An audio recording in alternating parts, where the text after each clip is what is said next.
Neste novo episódio da nossa série dedicada à segurança no setor da refrigeração e do ar-condicionado, analisaremos um caso real que chocou a indústria e mudou a forma como são realizados os trabalhos com refrigerantes inflamáveis. Viajaremos até a China no ano de 2018. Em um dia que parecia rotineiro, dois técnicos realizavam serviços em um sistema de ar-condicionado que utilizava refrigerante R32. Não se tratava de uma grande instalação industrial nem de uma complexa sala de máquinas. Era uma intervenção técnica aparentemente normal, daquelas que milhares de profissionais realizam todos os dias para desmontar componentes, reparar uma tubulação ou efetuar trabalhos de manutenção em um equipamento do tipo split. O que os técnicos provavelmente não consideraram naquele momento era que R32 pertence à classificação de segurança A2L. Segundo a classificação da ASHRE, essa categoria identifica refrigerantes de baixa toxicidade, porém com certo grau de inflamabilidade. Embora o R32 possua uma inflamabilidade significativamente menor do que a de hidrocarbonetos, como o propano R290, ele continua sendo capaz de entrar em combustão quando determinadas condições de concentração, oxigênio e energia de ignição são combinadas. Precisamente por esse motivo, os procedimentos de manutenção para equipamentos que utilizam esse refrigerante diferem daqueles tradicionalmente empregados com gases não inflamáveis, como o R410A.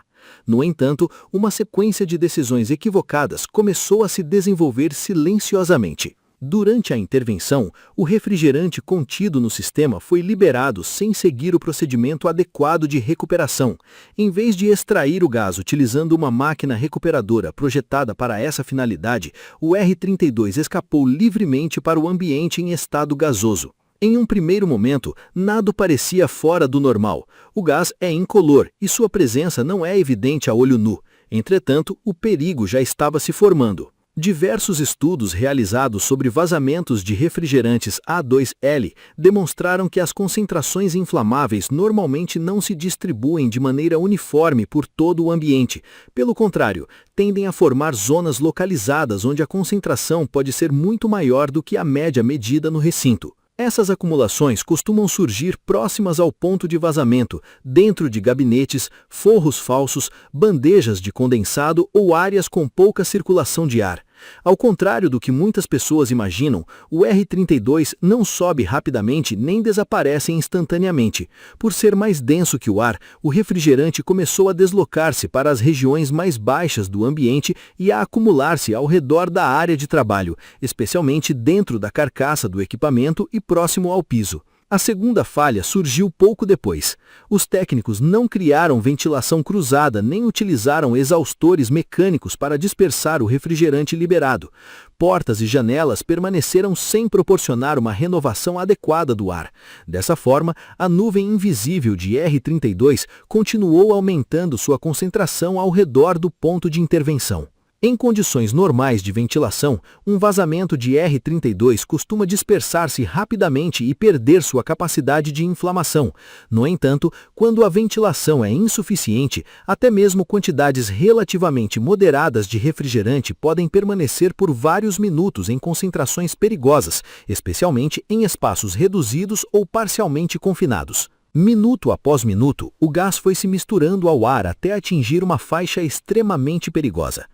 Para que o R32 possa inflamar, sua concentração deve situar-se aproximadamente entre 14,4% e 29,3% do volume de ar. Abaixo de 14,4%, a mistura é muito pobre para sustentar uma chama. Acima de 29,3%, existe refrigerante em excesso e oxigênio insuficiente para que a combustão ocorra. Porém, dentro desse intervalo crítico, a mistura torna-se inflamável. As investigações posteriores sugeriram que foi exatamente isso que aconteceu. Embora a concentração média em todo o ambiente pudesse parecer relativamente baixa, na área imediata onde os operadores trabalhavam, próximas às válvulas de serviço, tubulações ou evaporador, formaram-se bolsas localizadas de gás que ultrapassaram facilmente o limite inferior de inflamabilidade devido à ausência de ventilação forçada. O cenário já estava pronto, faltava apenas uma fonte de ignição.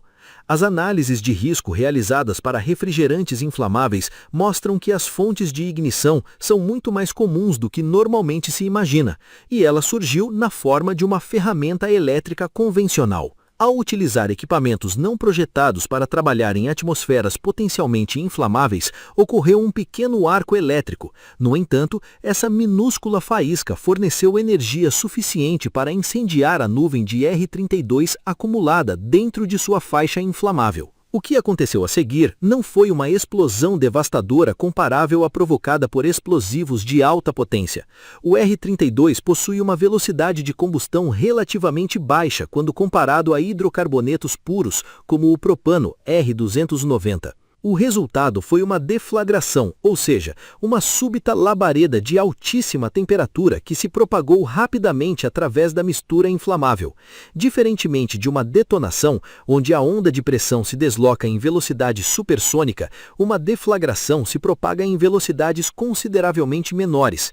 No entanto, a temperatura gerada pela chama pode ser suficiente para provocar queimaduras graves em frações de segundos, especialmente quando as pessoas se encontram a curta distância da nuvem inflamável. A labareda atingiu os operadores antes que eles pudessem reagir, provocando queimaduras graves e evidenciando que até mesmo um refrigerante classificado como de baixa inflamabilidade pode transformar-se em um risco importante quando os procedimentos de segurança são ignorados. A análise técnica posterior concluiu que o acidente não foi consequência de uma única falha, mas de 3 erros consecutivos que atuaram como elos de uma mesma corrente: a liberação descontrolada do refrigerante, a ausência de ventilação adequada e o uso de ferramentas capazes de gerar faíscas. A repercussão internacional do caso foi imediata. O incidente se tornou um exemplo amplamente citado durante a expansão global dos refrigerantes de baixo potencial de aquecimento global. Fabricantes, associações técnicas e organismos de normalização utilizaram esse caso para reforçar os programas de capacitação sobre refrigerantes A2L e para lembrar que a transição para refrigerantes com menor impacto ambiental deveria ser acompanhada por novos procedimentos de segurança.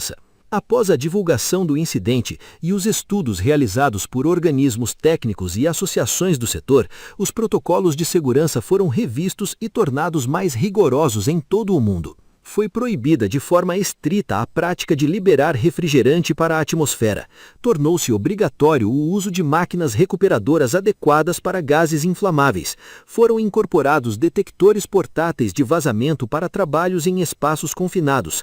Além disso, passou-se a exigir ferramentas certificadas para evitar a geração de faíscas e programas específicos de treinamento para técnicos que manipulam refrigerantes classificados como A2L. O acidente ocorrido na China em 2018 deixou uma lição que continua plenamente válida até hoje. O R32 não é um refrigerante perigoso por si só quando as normas estabelecidas são respeitadas. O verdadeiro risco surge quando a confiança substitui o procedimento e quando várias pequenas omissões se combinam para criar as condições perfeitas para que uma tragédia aconteça. A análise do acidente também destacou a importância do chamado modelo do queijo suíço aplicado à segurança industrial. Segundo esse conceito, um acidente grave raramente ocorre por uma única causa. Normalmente, ele acontece quando várias barreiras de proteção falham simultaneamente. Neste caso, a recuperação incorreta do refrigerante, a ausência de ventilação e a presença de uma fonte de ignição permitiram que todos os fatores necessários para a combustão coincidissem no mesmo local e no mesmo momento. Na segurança, os acidentes raramente são resultado de sorte. Geralmente são consequência de uma cadeia de erros que poderia ter sido interrompida em qualquer de suas etapas. E é precisamente por isso que conhecer esses casos não tem o objetivo de gerar medo, mas sim de formar técnicos mais conscientes, mais preparados e capazes de voltar para casa em segurança ao final de cada jornada de trabalho.